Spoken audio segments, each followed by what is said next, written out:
Napapagod ka na rin ba? Nakaka-please ng ibang tao?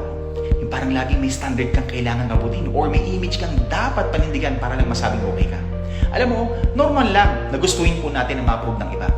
Pero kapag lahat ng galaw mo ay para mapabilib sila, nakaka-drain yun. Kasi to be honest, kahit anong gawin mo, may mga taong hindi pa rin masisiyan sa mga bagay na ginagawa mo.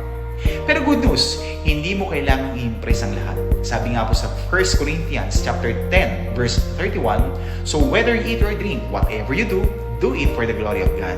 Ibig sabihin, ang tunay mong goal hindi dapat applause ng tao, kundi approval ni Lord. Hindi like sa social media, kundi well done, my good and faithful servant mula kay God.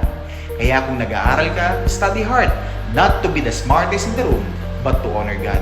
Kung nagtatrabaho ka naman, do your job with excellence. Hindi para ma-promote agad, kundi para makita si Lord sa disiplina mo. Kahit simpleng gawaing bahay, simpleng kindness sa ibang tao, do it not to be seen, but to glorify God.